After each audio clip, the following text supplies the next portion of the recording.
I am so glad you convinced me that the family car should be the Defender 110. It is so beautiful inside. It's so comfortable and it just feels indestructible. Yes, it really is. I've been waiting a long time for the new model to come out. The Defender 110, I'm telling you, it's my favorite car of all times. It's my third one. You know, I have stories of going off road. The guy managed the group. He was like, "What are you doing in this beautiful car?" I'm like, "I'm going off road." He's like, "Are you sure? Because you can use one of ours." And then they look like Mad Max cars. I'm like, no, we're going to do this. And he was shocked. Wow. Well, it's great because the Defender has been reimagined for 21st century adventure, and its unparalleled off-road ability as well as its robust interior are invaluable whether you're headed towards uncharted territory or just a weekend of exploration. The Defender 110 tackles challenging surroundings with absolute confidence. The SUV conveys strength outside and in, featuring peerless technology like an intuitive driver display and an award-winning infotainment system. That's my favorite part, to keep you connected no matter where the journey takes you. Adventure is unique to everyone, and so is the Defender. Choose from the two-door Defender 90, the four-door Defender 110, or the larger Defender 130 with the ability to seat up to 8 passengers. You'll find uncompromising performance in all three. So pack up and go even further with the Defender 110. Learn more at LandRoverUSA.com/Defender. These days, we're all investors, trying to be smart with our money despite our worst impulses. But at iShares, we believe that deep down inside of every investor is a better investor. One that's just waiting to be let out. Explore iShares ETFs and insights and let your best investor out. Visit iShares.com for more information. This isn't your average business podcast, and he's not your average host. This is the James Altucher Show. Today on the James Altucher Show. Such a pleasure to talk to Jason Harris, who wrote the book, The Soulful Art of Persuasion. He has a completely different approach to it than all the so-called experts on persuasion. I learned a lot. These techniques work. I really related to a lot of the techniques, and I know for a fact they work. Listen to this podcast closely. Jason Harris, the author of The Soulful Art of Persuasion, the 11 Habits That Will Make Anyone a Master Influencer.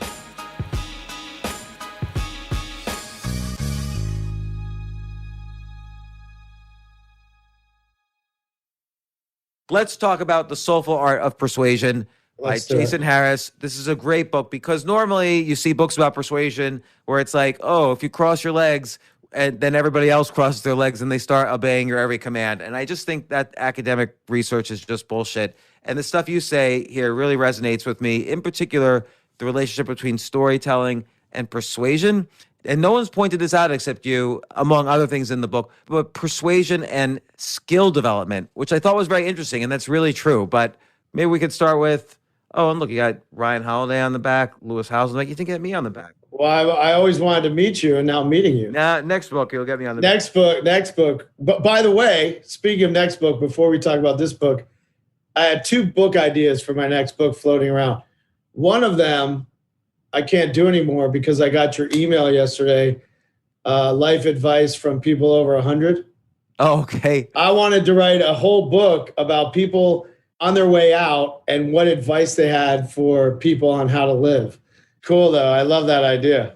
You hear about someone who's over 100, like, what advice do they have? It's like people who are married over 30 years and people who are over 100, 2 categories of probably the most miserable people on the planet, and yet we're always asking them for a lot of advice.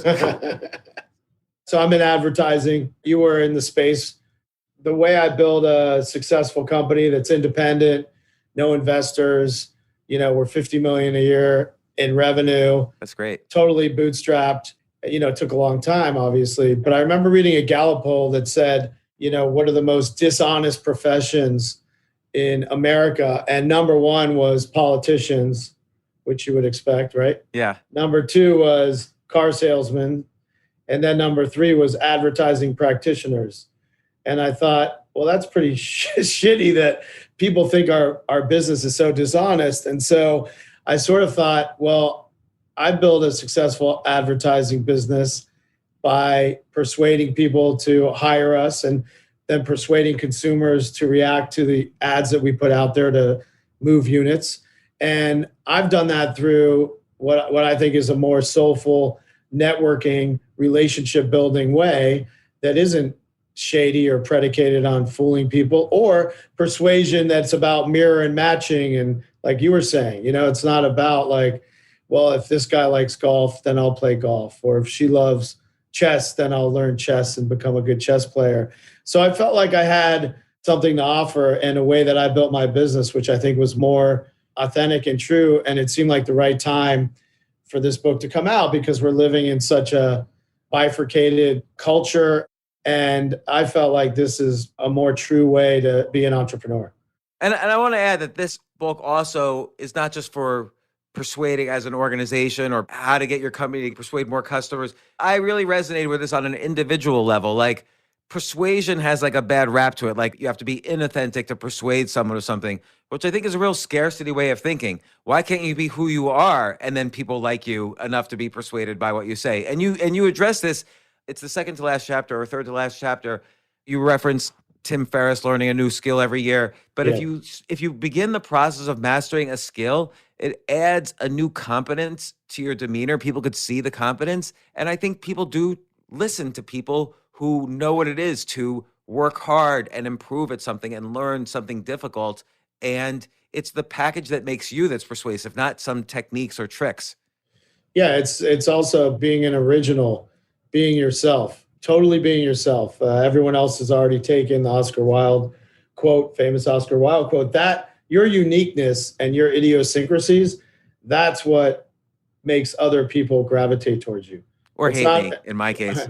Well, no. I mean, you've built a successful career by being yourself. Yeah, no, that's true. Not trying to be anyone else. That's why you have a persona, and you wrote a lot of books, and you've got a podcast, and invested in a lot of different things because people understand who you are. You have an identity, and you're always who you are.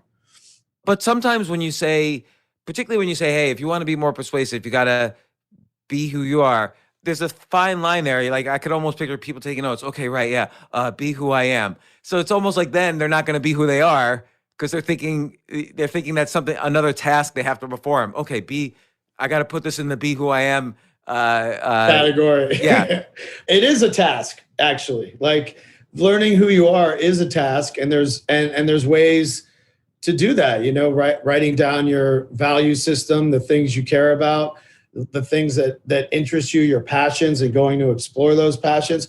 It is a task, and it's probably the most important task. Figuring out who your role models are, who you want to emulate, and studying them. It does take work to be who you are, actually. That technique, it's mentioned also in Todd Herman's book, The Alter Ego Effect.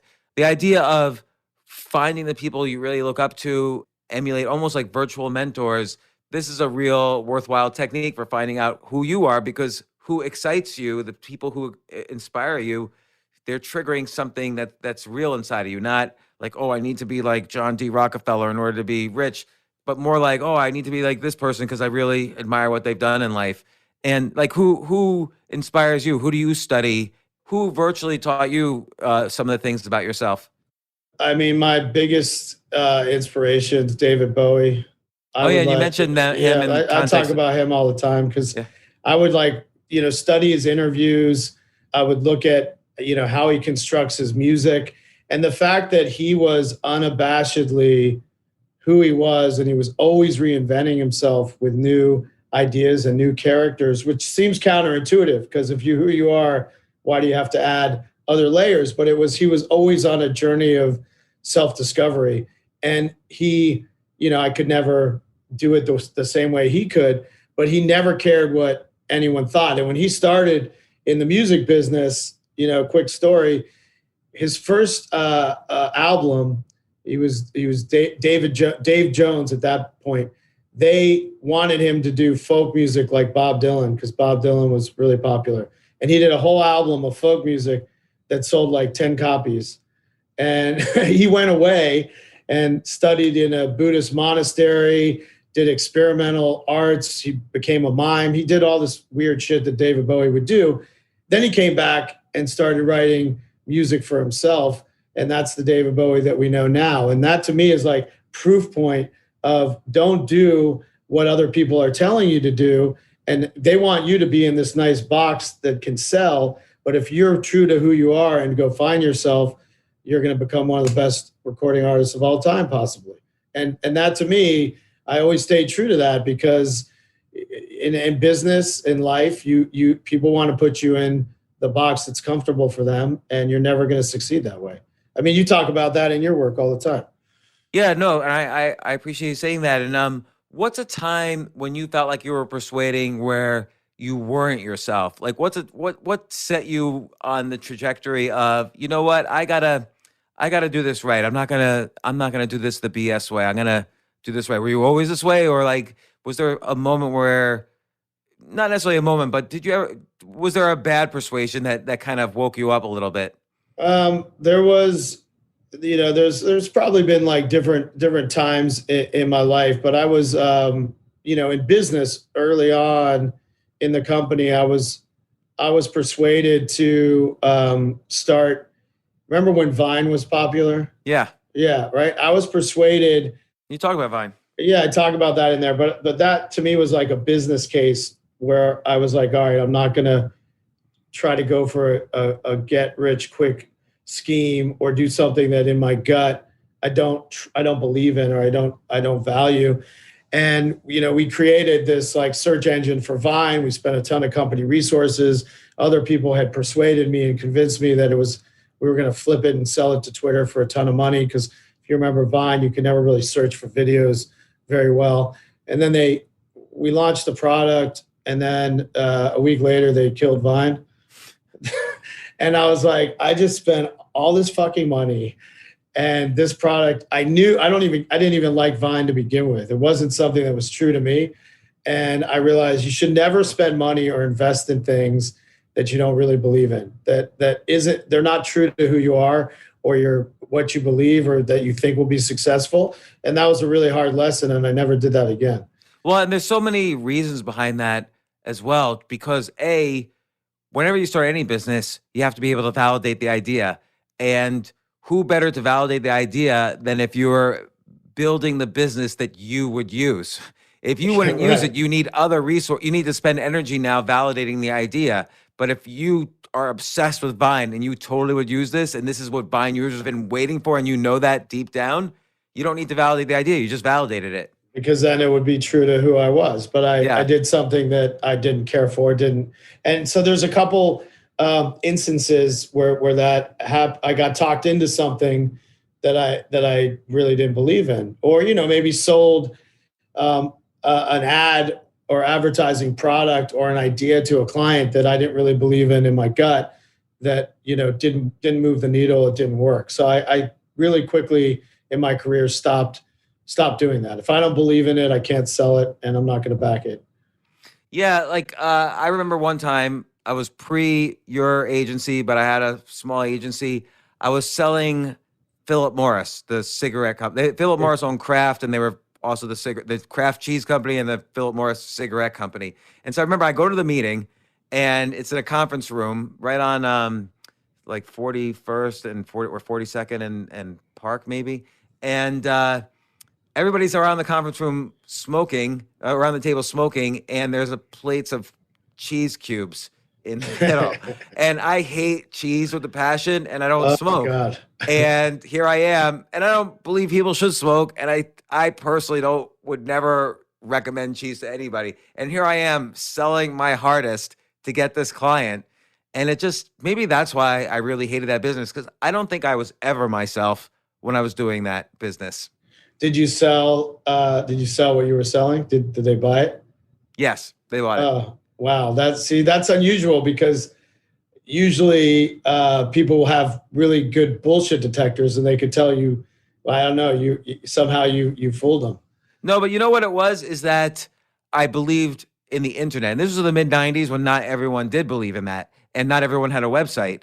And so I was able to passionately talk about that. And most of my other clients actually were music labels and movie studios. And I did believe in that and the internet. So that was much better for me. That made sense, yeah. But the companies like Philip Morris or American Express, I didn't care about those companies at all, but they were big clients, so I did whatever it took to get them. But I felt really, really bad about myself. I mean, I had to see a therapist because I felt like I didn't. It's like that classic Charlie Sheen cliched line from Wall Street, like I don't know who I am anymore. I was really felt really bad. But one technique, which I know you would resonate with this, is that when I was pitching a client, I could often think of better agencies they should use. And I was always free about saying what other agencies they should use. What were the good qualities of other agencies that were competitors of mine? And I said, I'm still running for the business because I love your business. But if you need this, this, and this, these other agencies are better than me. And that turned out to be inadvertently a good persuasion technique. If he's willing to recommend his competitors, he's a kind of guy I want to deal with. It's true. Well, people hate the word no. You know, the word no is like the sexiest word in the English language. So if you're like, no, don't hire me, all of a sudden they want to know why. They want to hire you, you know. Why doesn't every ad start with "Don't buy us, we don't like you"? Yeah, that's true. That's true. You know, I noticed with stand-up comedy, actually, a lot of like great comedians, the first thing they do is insult the audience. And the comedians who are more amateurish or beginning, and I see all types because I own a club. The more amateurish ones pander to the audience and get them, but the ones who just shit all over the audience, they're instantly far more likable than the ones who pander. They like that comic better. Yeah. Yeah, that's interesting. Yeah, and then, you know, another thing that I firmly believe in is that I think is a learned skill is storytelling, right? And storytelling to me is a very useful persuasion technique, but it also relates to you getting to know who you are. You know, that's a technique, whether it's movies you love and why, or books that you've read and why you like that story. I think having stories at hand to tell is a real strength in influencing other people. And when you think of like, I don't know, storytelling through the ages, the most noted people in our culture were always great storytellers. They didn't use facts and data. They used story to get their message across. And so storytelling, I think, it can be another learned skill. And I also believe in this very strongly, like any concept. I think this is why academic papers are so dry and why many scientists hate people who write popular science books, like the scientists who are able to write popular science books, because those ones are able to tell stories and that makes them a lot more money. But what's an example where you've used storytelling in persuasion? So, the psychologist, Jonathan Haidt. Yeah. He always said that the mind is a story processor, not a logic processor, which I always think about that. And I think about that all the time. But I mean, I use stories to get people at my company to believe in collaboration. And I'll use stories from the business world or experiences that I've had. So I talk about it in the book. One time when we pitched Walt Disney, we lost that pitch.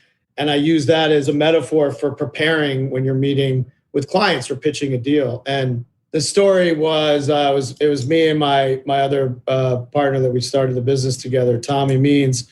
We went to Disney. We had a huge pitch. We were pitching the head of Parks and Resorts, and we created these characters because, the Disney Imagineers, not a lot of people know who they are. They create all the parks themes and the Imagineers. You're familiar with that? Yeah. Okay, of course you are. And so we created a way to unlock kids' imagination by bringing the Imagineers to life. And we had Rock and Block that would build the park, and we had Spark that would come up with the ideas, and Fable that would write it. I could tell you instantly they're not going to accept this idea. Okay, well, because it's not true to who Disney is. Well, they actually love the idea. Really? All right, I'm wrong. And we had a partnership with Scholastics, and we were trying to make the Imagineers well known with kids so that they could dream of jobs maybe one day that they would have. And it was obviously a revenue maker for Disney because there'd be all kinds of merchandise. And so we went to China and created these characters based on the characters that I just told you. And we met with the head of Parks and Resorts, and we presented our whole thing. And he said, the first thing he said was, I love this idea. And just so you know, because you presented it to us, we own it. And we want to work with you on it, but there's only one thing we want to tweak. I don't like the characters you developed. My partner, who's on the other side of the table, in my mind, I'm like, no problem. We'll just tell him, like, who are we to tell Disney that they can't develop characters and we're better? We're an advertising agency. We're better at developing characters than Disney? No. But my foot couldn't reach under the table to kick him. And before I could get his attention, he said, well, these are the characters, take it or leave it.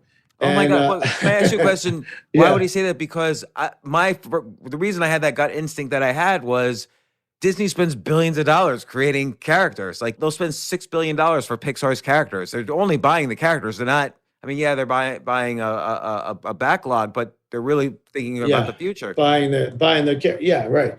Yeah, but we had the concept of how to get it in schools and create we did have a lot to offer, but as soon as he said that, the guy got up and left, and his whole minion of note takers left with him in a cloud of, like a cartoon cloud of dust, and that was it. And what we ended up getting drunk at a Burbank bar, and I use that as story for the agency to say you have to prepare before you have a pitch of what questions will be asked. You have to collaborate with your partner to make sure you're on the same page with what you're going to say yes to and what you're going to say no to. And we just rushed in with all this stuff without preparation and without collaborating. And we had a deal that at the time for our agency would have been huge, millions of dollars, and we lost it. And so that's a storytelling technique to say, prepare and collaborate. And I use that all the time when I'm talking to employees here. So that's an example of a storytelling. I think this is an important insight that people need to listen to, because I love Robert Cialdini. I love his book Influence. I think he presents some really great overriding concepts, and also his book Persuasion, some overriding concepts and a lot of great research about persuasion. But at its heart, I'm not going to persuade you of anything if you hate me, or it's going to be much more difficult. And so storytelling is like this bridge that we're able to, our personality rides over it to the other person. That's how we get, that's the only way to get to know each other. If all you know is like, I'm 5'9" and I went to this school and this is my IQ, or where you don't know anything about me. It's only through stories. Only through stories, totally. And storytelling is how and it could be stories from your life. It could be stories of, impactful events that have happened that mean something to you. But having a collection of these stories express who you are. That's a way of connecting with other people. And so, but it can be a learned skill. You can learn how to tell stories, and role models also help. Why do I like David Bowie? I can tell you that story, and you can learn a little bit about me from that. So it's part of being original in who you are. Storytelling is a critical key. And if you're doing, any type of data or presenting, like you talked about scientists, if you're presenting results from any of your work and you bypass the story and you just go into data and numbers without a story, no one's going to remember it. It's not sticky. Stories are sticky and numbers aren't. Yeah, like you look at like Einstein, he essentially persuaded the world of the general theory of relativity, right? Because it was a theory for a reason. He couldn't prove it. I mean, there wasn't data for decades on anything related to what he was talking about, but he presents it with a story. What if you're on the ground and another person's in a spaceship going at the speed of light? What do you guys see of each other? And then he's able to use that to kind of describe the theory. I still don't understand what the theory of relativity is, but I understand that story. Yeah, but you remember Einstein. Yeah, Einstein, because and not only that, his whole look was a story, and it wasn't a calculated look. It was just he looked like the cliche of a genius, or that became the cliche of genius after him. I don't know. Right. But I like these rules that you have, and I'll read them. Never sell anything you wouldn't buy yourself, and we discussed that a little bit. But there's a lot of reasons for that. It's not only that it's inauthentic to sell something you wouldn't buy yourself. It's that you can understand it better if you love the product enough to buy it yourself. Don't be afraid to say no. We discussed that a little bit. And I think a lot of people I'm afraid to say no often, which is why I even wrote a book about it.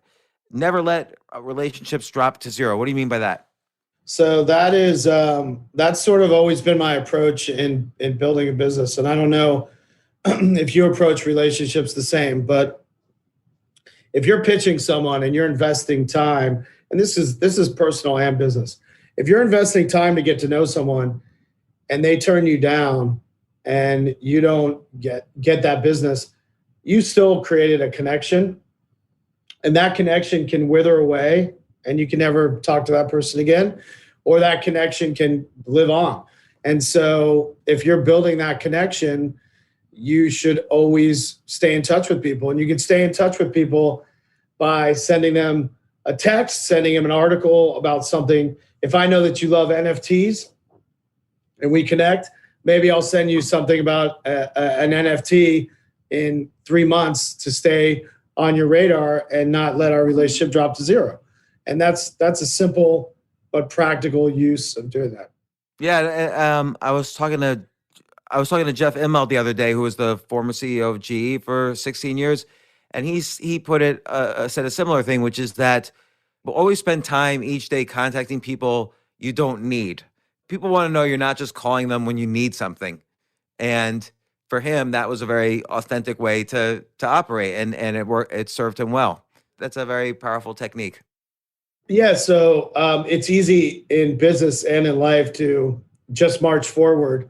And this idea, it's the same thing as, I talk about never be closing and letting go of transactional thinking and thinking about your network and meaningful relationships as an approach, not as a zero-sum game of winning and losing and winning and losing and winning and losing, but connecting a network of people and building on those relationships. And that way you're never closing, you're just ever expanding. And I think that's really, as an entrepreneur, how I see the world. Related to this is this fact I heard about LinkedIn, which is that most people get job offers not from their LinkedIn connections, but the connections of connections. So it's like, but what you're saying is basically keep in touch with the connections, and keep working on, like, never be closing, always working on those relationships. They might not have a job for you, but if you're the one who's keeping in touch with them and now you need a job, you're using the whole brain power of your network. And that's why the friends of your friends are the ones that end up giving you the jobs. Yeah, they'll maybe hear about a job and you'll be on the radar. Yeah. They'll reach out to you. There's a technique that I use in my calendar where I mark out 20 minutes every day, and I plan it out on Sunday, 20 minutes of every day to reach out and connect to 3 people in my network. That's important to schedule it. I should do that. I'm bad at keeping in touch with people, and that's a good idea. But if you don't do it, then you'll be like, oh, I'll reach out to them at some point, but you never do. But if you make it sort of muscle memory and you only do it 5 days a week, 20 minutes, it's nothing. And you just think of some interest that they have, and you reach out to them and say, hey, I'm thinking about you. And you send them, I know you're into Peloton. I saw this article. Boom. I know you're a big Ben and Jerry's fan. They coming out with a new flavor. Boom. And it just reminds them that you're thinking about them. And it seems sort of forced to schedule it. But like anything in our lives, if you don't set aside the time, you'll never get to it. And the fourth item you mentioned here is make sure you have some skin in the game. And this is a little bit of a reference to the Nassim Taleb's book called Skin in the Game, which is the idea that you make better decisions if you have something on the line. You're more aware of the risks if you have skin in the game, if you have like money invested in something or time or emotion or whatever. Describe how you mean it. So really from a business standpoint, if I'm making a partnership with a brand, and I want to have skin in the game. So I might say, our fee is X, but I'll take this much off our fee and this much off our profit. And then in success, if we're successful together, I'll make that up on the other side. That makes me work twice as hard for that client because I have upside. I'm not just getting paid for my hours and time, but I have upside on the back end. And I feel like that goes hand in hand with anything in your life that's worthy of pursuing. Let's say you're an employee and you go into your boss's office I think this is the classic persuasion case. You want to convince your boss to give you a raise. How would you demonstrate skin in the game? That's a great question. So, I think I deserve to be promoted and at the next level and get this kind of bump. And your boss isn't quite sure or doesn't see it.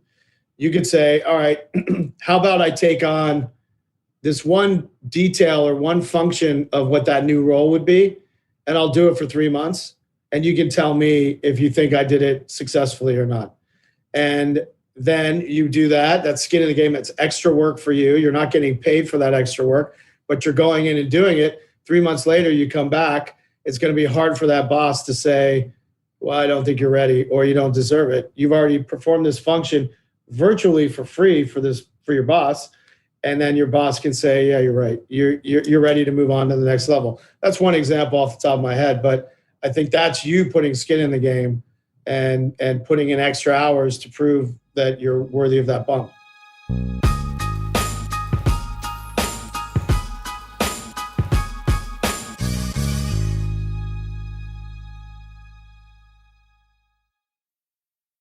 Oh my gosh, I love these clothes. Mizzen and Main. That's Mizzen and Main. It really is the most comfortable work clothes. Travel clothes. I had to travel this whole week. I'm traveling for a week and a half, and I just took Mizzen and Main clothes with me. Close out 2023 in style with comfortable, breathable, packable, and machine washable pieces from Mizzen and Main. As you wrap up your year-end goals, enjoy a Mizzen and Main dress shirt that you can wear confidently. I like that they've very, very just nice, solid colors. I don't really like to get all fancy in patterns and everything, although they do have some pattern shirts, but very comfortable clothes, stretchable pants. It's just super comfortable, but they look professional, and you can wear them casually or professionally. I like some of their flannel shirts or untuck shirts. I love untuck. I never tuck in. So again, whether you're shopping for a special someone or giving yourself the gift you really want, I just buy myself gifts. Mizzen and Main is the perfect gift for any guy who works, travels, and or cares about looking and feeling great. As you could tell by my many photos across the internet, I care about looking fantastic. I'm practically a model. And let's be honest, every guy loves to look great. So again, shop now at mizzenandmain.com and save 20% when you spend $130 or more using promo code James. That's promo code James at Mizzen and Main, Mizzen and Main.com.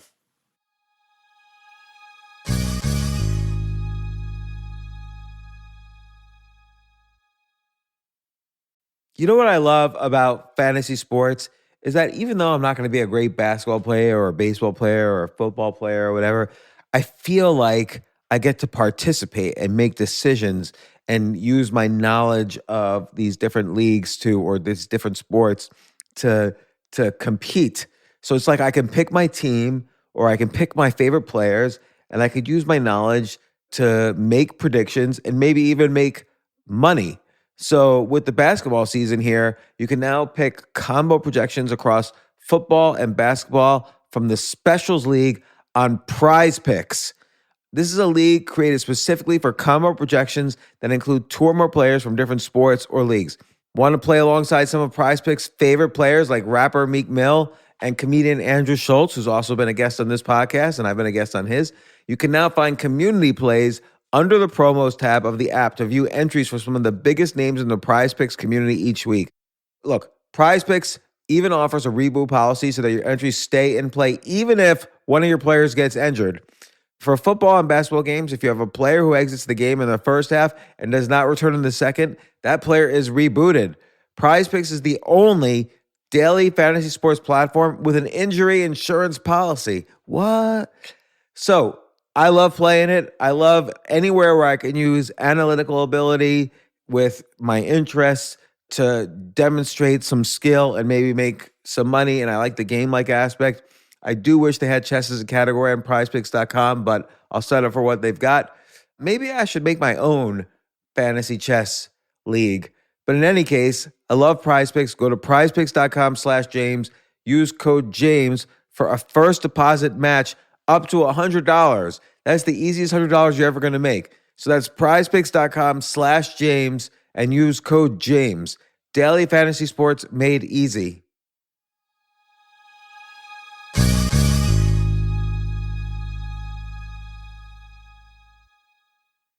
The future of learning is definitely online. Like, it's such BS that you have to spend $200,000 or take $200,000 in loans and go to some fancy school when it's useless. It doesn't guarantee you a job. Most employers, including me, do not care about degrees or grades or anything like that. We want to care that you love what you're doing, that you know what you're doing, in some cases that you have experience or that you're willing to learn. But people in general love learning and are curious. Like, the key to success is curiosity. And I think masterclass.com is the perfect model for online learning. I'm really happy they're sponsoring this episode.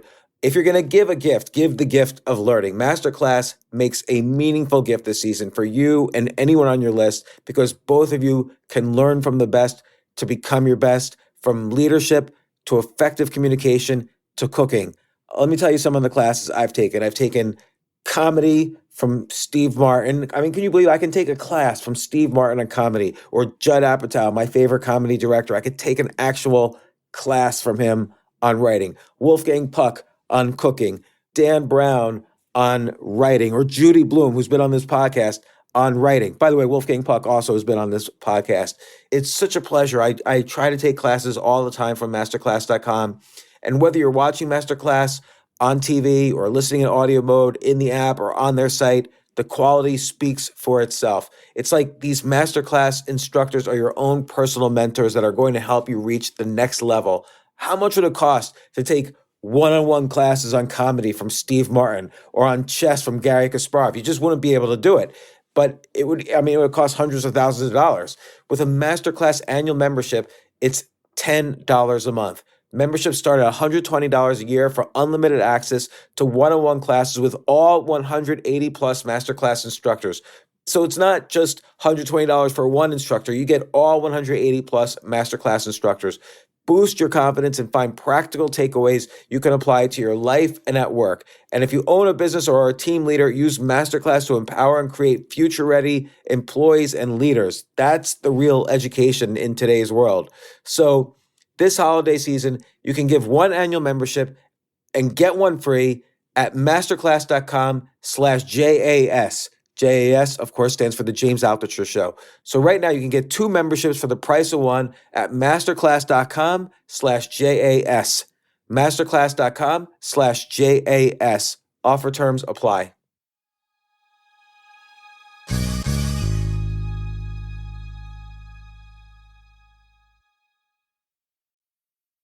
I always admire people who are great at what they do, because it's not easy to be great at something that's worth getting good at. In fact, it's extremely difficult. And someone who's done that shows me they have passion, shows me they know how to meta learn, they know how to learn how to learn. And there's kind of just this aura of competence about them that I always admire. And you talk about it in the book, but describe how that's related to persuasion. So, I think there's two techniques in the soulful piece. So, the book's broken into four basic principles: original, being yourself; generous, which is giving things away without expecting anything in return; empathetic, which is the ability to put yourself in someone else's shoes; and then soulful. And those are the four principles that I feel make up my version of persuasion, or soulful persuasion. And the soulful part really has two elements. One is skill hunting, which you pointed out, which is really hunting out new skills around your passion to always be developing a proficiency in something new. You might be great at investing. You might be great at writing books. You might be great at advertising. That's awesome.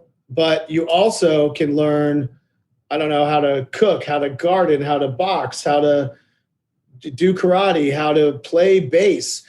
Every 2 or 3 years, you should be adding on to your proficiency and never letting that lapse. I think no matter how old you get, you should always go through, remind yourself of that thing you always wanted to do. I know you love chess, right? You're a great chess player.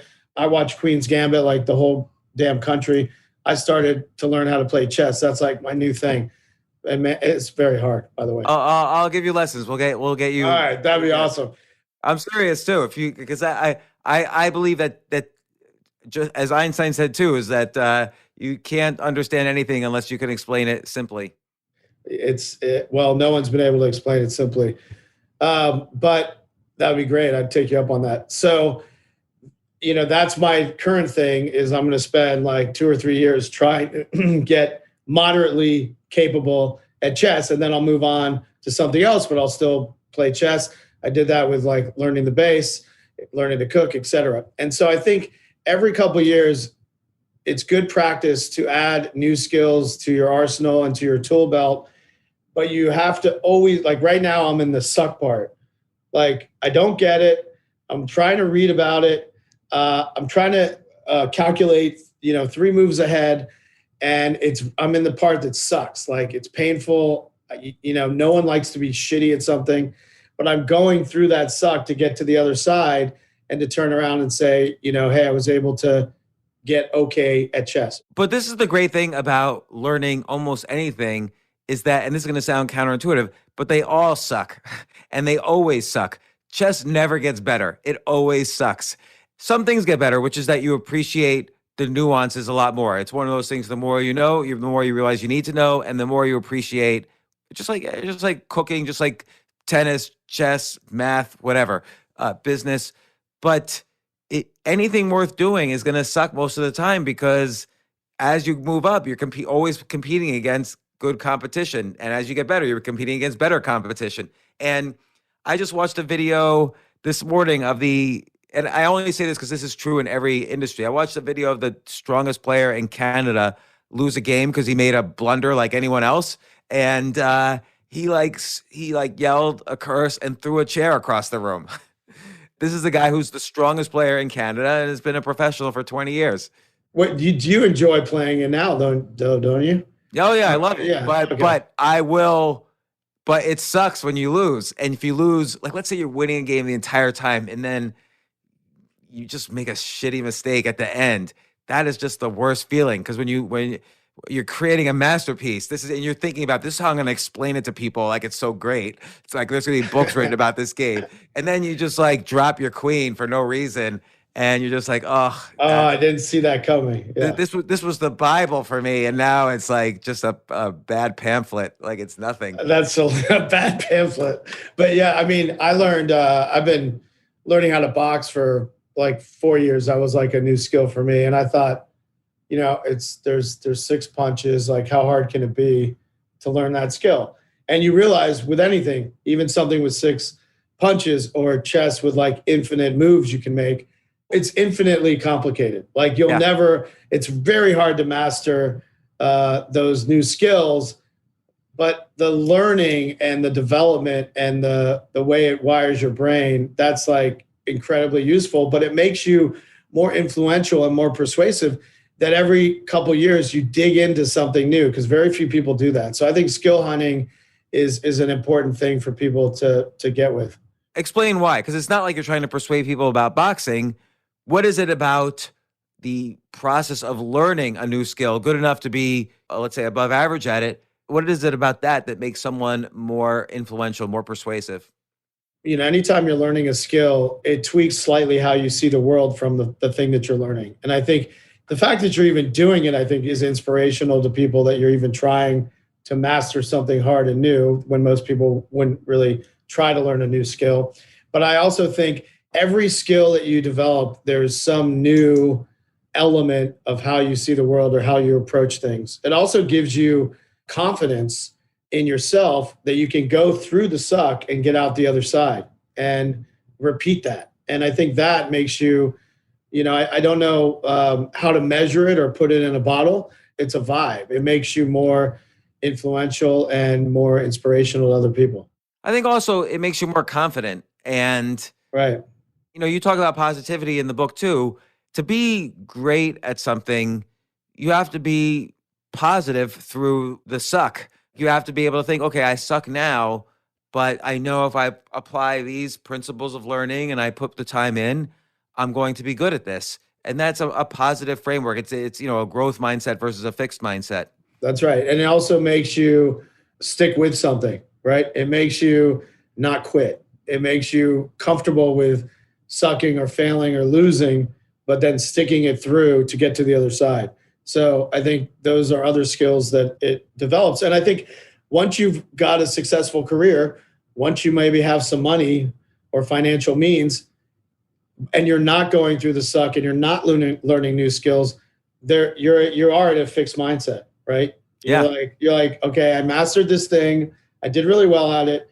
I was successful, and that's it, And maybe you'll loosely try to consult or do other things on the side, but you're not really challenging yourself. You've lost that grit somehow. You lost that grit. And skill hunting, I love that. I should have written down the book. But you lost that grit. Skill hunting brings back that grit. It brings you down a notch so that you can get better and get better. And then the other part of there's skill hunting, and then there's this idea of being inspiring or soulful and doing something for other people. So that's the other part to me of being a soulful persuader, is trying to give back to the world, your community, the culture in some way, taking a skill that you have and giving back by doing something beyond yourself, doing something that you're doing not for money, not for monetary gain, not for fame, but purely because you want to do it. It's pure philanthropy that doesn't involve donating money. It's your time, your energy to help other people. That to me makes you way more influential, way more persuasive, and more of an inspiration. I agree, but why is that? Like, what's happening there? Connect the dots a little bit. And also, I just want to add, it seems like there's two types of giving. So there's the giving that's like, okay, I'm cleaning up the streets on the weekends. I'm doing this. I'm giving of my time. And then there's giving directly to the people in your circle or the people you're persuading. So I'm giving ideas for free, or I'm giving, in the example of persuasion with the boss, you're giving, you'll do your more time work for free. Yeah. That's not what I'm talking about. I mean, I do believe in, from a business standpoint, like when we started, I think the first year we did all of our work for free to build up case studies so that we had big brands like Microsoft and other brands associated with us so that we could go get paying brands. And that's one thing, but that's still building a business. There's nothing soulful about that. That's more strategic, right? Mm-hmm. That's more like, okay, that's smart. Or the boss example is a strategic play. What I'm talking about is, you would say that your soulful thing right now, I'm putting words in your mouth, is the choose yourself concept and getting people to change their lives, right? Yeah. That's the thing that you're doing that is soulful, but it's also a business and you're making money off of it and you're selling books. And so that's one benefit. Maybe you would take that idea or that concept or that skill you have and do workshops, and maybe you're doing this, I don't know. You're doing workshops or speaking engagements or one-on-one for to people for free, or I'm doing exactly that. Oh, you are? Okay. Well, that was a guess. But that is you're more inspirational and influential because you're doing that for free to help other people without expecting any money, no monetary gain. You're not selling books. You're doing that because you purely have an idea and you want people to have the best life that they can. But how does, since in general, nobody knows what I do on that hand, that's part of giving. How does that translate into more persuasion ability? Well, it would translate if you let people know you were doing it. Yeah. But I don't let people know I'm doing it. So I like. Why don't you want people to know? There's really not good ways to transmit what you do privately to help people, and not that I never seek those ways out, because maybe there is no ways. I don't know. Like on Kickstarter or whatever, you could say, or GoFundMe, I could say, I donated to this, or you could be anonymous. And I always think it's a back and forth. Sometimes if your friends are aware that you're giving to something, they're more likely to give. There's research on that. But other times it seems like it's more of in Judaism, you say it's more of a mitzvah if you do it anonymous. Well, I think you can broadcast that you're a mensch. I think that's my philosophy is I agree. You should do that stuff, but you should talk about it. And you should talk about it not because you want everyone patting yourself on the back. you talk about it because you want to inspire other people to do the same thing. So if you're doing that, but no one knows about it, then are other authors that have a skill that they can give people to help turn their life around? They'll be like, well, James doesn't do that. Why should I do that? But if you're doing it, point. maybe it'll inspire other people to do it. So I think you should always talk about it. And brands, same way with brands, like, Warby Parker, they don't hide that they give away glasses to parts of the world where they can't afford glasses. They use it as we get one, give one model. Or Patagonia, that is fighting climate change. They don't hide that, tuck that away. They talk about it, and that becomes part of their brand. And Patagonia is a more influential brand because they talk about the money they give away and what they do and their causes. I think that's the same for people as a brand. And we should do that. And you'd be surprised at how many people don't do anything like that, Yeah, no, you're right. I think everybody gets, particularly, we live at a very fast age. And so people get so caught up in the hierarchy that they're in and their money situation and the responsibilities that they lose track of the fact that we live in this bigger world that you need to contribute to, I think. And, but also I think I don't know if I totally agree that strategic giving is different from giving, because I run into a lot of people who say, oh, I'm not going to give so-and-so my ideas. What if they steal them? I'm always in favor of give everyone all your ideas, because then it encourages in yourself a feeling of abundance. There's no one idea that's going to make or break you, that if someone steals your ideas, it's okay. It's validation, and you move on to your many other ideas. And I think that could make one more persuasive, just knowing that you're the source of ideas. Yeah, that's true. That's a good thing if you're giving, but maybe that's your gift, right? You freely give ideas to people without expecting anything. Yeah. Maybe that's your gift. The way I toggle between this soulful idea and the skill hunting is really for your personal mindset, and soulfulness is really for the benefit of the world and for other people around you. And so that's the difference. And it's usually around, you have to be giving away the soulful piece based on a skill you have. Like, I do a lot of pro bono. My skill is advertising. So I do a lot of pro bono advertising campaigns for, Red Nose Day and the UN, and we'll give away our time and resources and energy. We're working on a vaccine campaign now. So we'll give that stuff away in order to help a greater good or a greater cause. But that's the main skill that I have. Yours might be, you might have investing advice or whatever, or the whole choose yourself, trying to get people to live the best life they can. That part that you're giving away is the thing you're most skilled at. Oh, so I have a example of how this pays off and how this makes you an influential person. A friend of mine was a hair cutter in London. His name's Josh Combs. And he was like, and this happened to me when in advertising. I'm like, that's it. Like, I'm just going to make ads. Like, then I started doing my skill for good, and it reinvigorated me in my career. And he was the same way. He was cutting hair. He's like, I guess I'm a hairdresser. I'm a barber. Then he started going on the streets of London and cutting homeless people's hair. And then that was at his lunch break. Then he did it every lunch break. Then he would take a day a week off and do it. Then he would take a week, a month off, do it. Then he would travel around the world and, take pictures of before and after. He would talk to homeless people who he would make them feel dignity and feel different, and like someone was there trying to help them become a little bit better.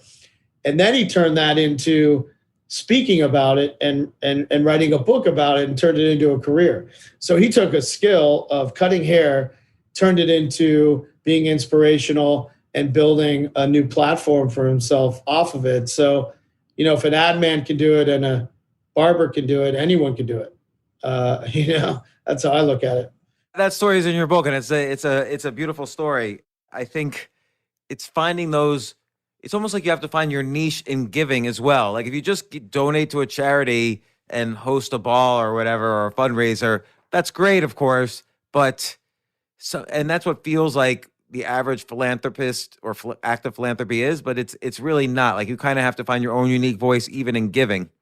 Yeah, that's right. And it's usually from some skill that you have. I mean, you could teach you could teach chess to underprivileged kids.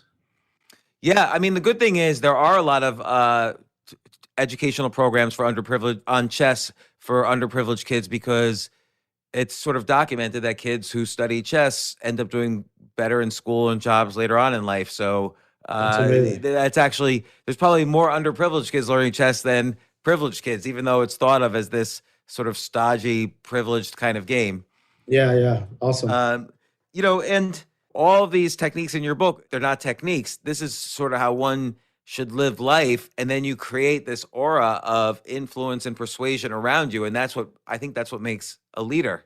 Yeah, that's right. Yeah. So this really becomes, for me, this becomes more a book about leadership than, hey, I'm going to convince you to hire me or I'm going to convince my boss for a raise. Although those things can happen as well. Leaders could lead from behind. So you could start off in your career and still be a leader. Yeah, but I think there are techniques for a way to approach the world. I think it's personal and business, really. It kind of blends, but I think it does. These are leadership qualities that will make you successful or help make you successful. But I didn't set out with a plan like, okay, I'm going to do these 4 things and this is my plan and that's how I'm going to be successful. It's how I ended up operating that I then categorized as these skills that, hopefully other people can learn from. How did you pitch this book? Like, how did you convince them to give you a book deal in the sense that, like, let's say I'm the agent or the publisher or whoever you were pitching. And I say, okay, Jason, I looked you up. I heard of your agency. You do great stuff. Clearly you know about persuasion because you've gotten a bunch of clients and everything. But I've already published like 10 books about persuasion in the past 2 years. I'm almost maybe you can write a book about that Disney story instead or something like that. Like, what did you encounter when you were pitching this book? Well, I was published through Penguin Random House. I had a really great editor. I'd never written a book before, and I don't know if this happened in your Harper Collins deal, but my book was more about entrepreneurship and things that I think make you a successful entrepreneur in starting a business. And what happens, it's very much like the entertainment business. You get an editor and your editor says, well, that book has this narrow audience. You need to reach this many people to have a successful best-selling book. So we have to open it up to be about business, writ large and about being a better person, not just skills you need for an entrepreneur. And so that's how it developed. I took the same principles, but I made it, I opened the aperture to me about any business and persuasion in general, not about persuasion in the entrepreneur sense, but the same 4 principles were there to start with. I don't know if you encountered that. They always try to make it broader and broader. Yeah, sometimes there's a balance because sometimes if you try to be everything to everybody, you end up being nothing to nobody or nothing to everybody rather. Yeah. But the title for my book and even Choose Yourself went through a couple of iterations before. The title's hard because people say don't judge a book by its cover, but there's actually no other way to judge a book. So you only see its cover at first and you only see the title and then you have to decide your first decision, which is whether to pick it up or not. I think title is everything. Yeah. Title sometimes cover, if the cover is really good. Yeah. Your cover's good, but the title's great. It's a great title. Oh, yeah, thanks. Well, I don't think Choose Yourself could be any clearer. No, and I like Choose Yourself because it was a call to action, and people respond to that. Or if you make up a word like Freakonomics or the 4-hour work week, like if you make up a concept that becomes yours, then and Choose Yourself was a little bit like that as well. But I also validated the idea in a sense by I put up Facebook ads of several different book titles and saw which ones were getting the most clicks. Oh, that's really smart. You did some A/B testing early on? Yeah. I like that. So one more question just in general about advertising. I see all these ads and they're so boring. Like I'll see, I won't name any specific company, but let's say I'll see a phone company advertising about 5G and everybody's standing in line and the person with 1G is not happy. The person with 5G is very happy. this is so boring. Why doesn't someone like ever, really step out of the box and do something that's really noticeable as opposed to an ad that you're just not going to remember. No one's going to remember this ad. The only reason I remember it was because I was astonished how boring it was. Well, I think like all business, when you're doing well and you're printing money, the risk is too great to do something, extraordinary. When you're a challenger brand, like just starting, you have no choice. You have to stand out. You have to say something. You can't be wallpaper. And that's when the best advertising comes, is when either you're in a massive decline and your business is like on the way out and you need a resurgence, or you're just starting out and you have to get famous fast. And that's when the best advertising comes. A lot of those companies, they're doing fine. The ad's just like a little slice of memory, like, hey, we're AT&T, we're Verizon, we're still here. That's all it is like, we're still here. And you don't have to swing for the fences and, strike out. You're just here. It's just like constant layer, which I agree. I hate that advertising, but that's a lot of it's like that. And that's because those companies are printing money. I guess that's right. Like the "we're still here" concept versus the versus I if I was making an ad, I would think, wouldn't you want your viewer? Let's say it's a TV ad. Wouldn't you want your viewer to say, what did I do? I can't believe they just did that. They just did that. That's what I would think they were thinking. But I guess you're right that for them it's important not to think that way. The "we're still here" is very important for them. Yeah, like we just did an ad on the Golden Globes for a company called Freedom Mom, which is a breastfeeding company for new moms. And we showed the team that did it, which was an all-female team, absolutely crushed the concept and the ad. And it was actually showing the struggles and the hardships and what a pain it is to learn how to breastfeed, and that this company's here to help you. And we actually got NBC to show on the Golden Globes, females breastfeeding, which was against their standards. But that's a way to take a relatively unknown company and be noticed and get coverage and go for go big. And so that's an example of how to do it. Well, like obviously one of the most famous commercials ever is the 1984 Apple commercial. It only aired once during the 1984 Olympics, and it doesn't even mention the word Apple in it. Yeah. And so that's an example of them trying to communicate who they authentically are. Like they're the rebellious young upstart against the George Orwellian future. Yeah. And it's also very giving in that they have so much confidence. I mean, giving in the strategic sense, in that they appear to have so much confidence in themselves, they don't even need to say what their name is. I know. And that's when they had no choice. They had to have everyone looking up Apple, right? Like that's why they did that ad. And it made a massive, massive impact. Has anyone done a book of, and this is just a side thing, has anyone done a book of like the 100 greatest ad campaigns of all time and then analyzing and breaking them down? No. You should do that book. It sounds like a fun book. It should be a fun book. They'll tell me it's too narrow. Yeah. But it would be a textbook though too, so you would sell a lot just by virtue of that. That's a good, I like the way you think. Yeah, there you go. Well, look, Jason Harris. Well, you already stole my next book idea, so maybe you just gave me one too. Yeah, right. You can have that one. I won't write it. Jason Harris, The Soulful Art of Persuasion, the 11 habits that will make anyone a master influencer. It's really true. I've experienced these techniques myself, and it was so great to see you put names and a process and a system around them. And it's a great book about persuasion, which is on a topic that I also love and read lots of books on, and I super enjoyed this one.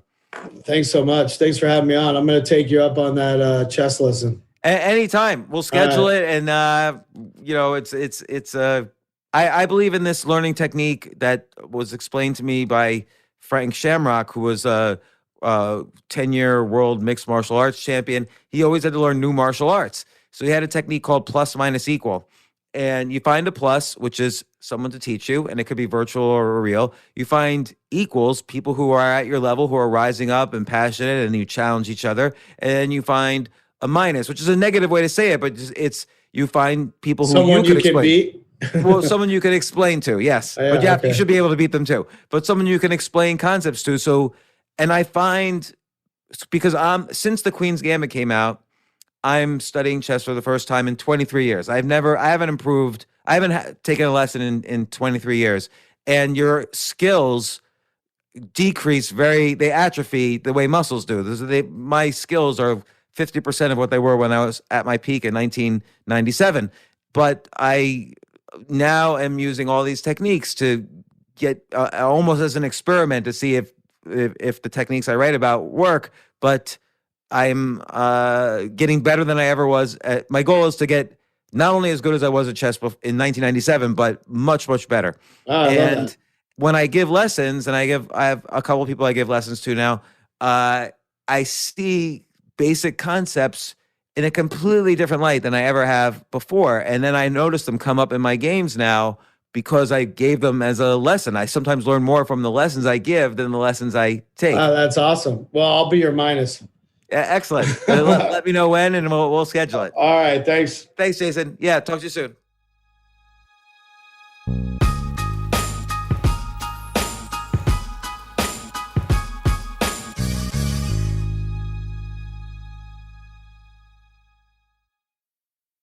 The McNugget Buddies are back. But this time, they got a fresh look as part of the new Current Frost box at McDonald's. We're talking all new buddies, dressed head to toe in the freshest fits, all designed by the artist Current Frost. So when you order the Current Frost box with your choice of 10-piece McNuggets or a Big Mac, you'll get one of the flyest McNugget Buddies to go with it. Think you can collect them all?